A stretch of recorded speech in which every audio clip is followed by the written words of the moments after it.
na nota hanya trabaho. Dus saya nanta bisa nang no, bota overqualified of ya edata alto, e nanta prefera tuma gente ya mas young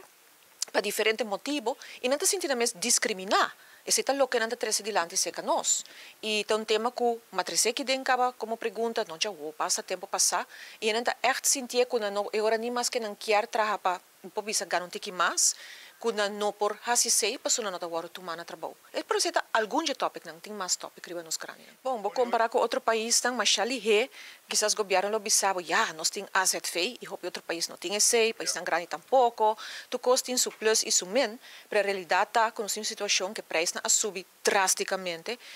para comida, para verdura, para fruta, nos turco tá se compra sai sei e tá sinti sei, que men se antes vou pôr na mão de papi, e na bugaroche com 150, 200 florin, ao em dia tamane e mini garoche que botawak pa mucha, e sei bota iena kuni. Que men eta uma situação que, ja, nos turta passa den e hasta aí se pergunta que den riba controle de preço, canasta básico, tu resta que nang, e nos ating menestra que vai papi, tami ko comerciante nang, pero de momento nang aqui, ja, tá queda mesmo sentimento. Se nós temos uma situação caminha com, de momento não aqui, bote quantidade de pessoas com nota legal e que sabe que tem a ver com a AZV, mas pondra glamour cruz aqui no parlamento, ribe tópico aqui, e muito em particular o processo laboral, passou nós está compreender que está bezig, tá laga pessoa não que como motorista, etc, tem manejo que não pode trabalhar na rua.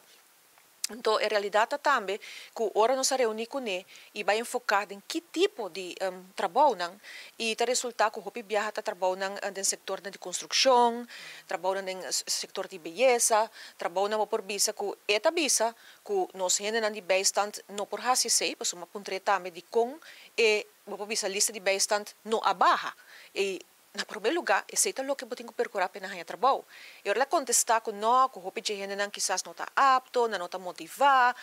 etc, etc. E eu está por justificar que estão com a binja for, não por fazer trabalho na praia, tem status, vou bisa que tipo de permiso que lo dona, caminha que não mais trabalha, mas ainda não está contribuindo. Ante pergunta tá que tipo de processo esse está? Você não se pedia de uma claridade de uma reunião pública que te awe nos não haya, não? Nós temos 3, 4 rappel te manda para Glamour Cruz, para papir para Dimas, sua procedura não, me vou mostrar não.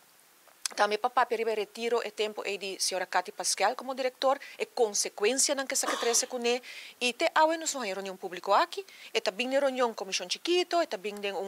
openbare bijeenkomst, qual nós não podemos debater, nós não podemos comissão, nós não podemos cambiar lei, e te awe nos está guardando PC, tem mais informação que nós que haya feito ribe tópico aqui.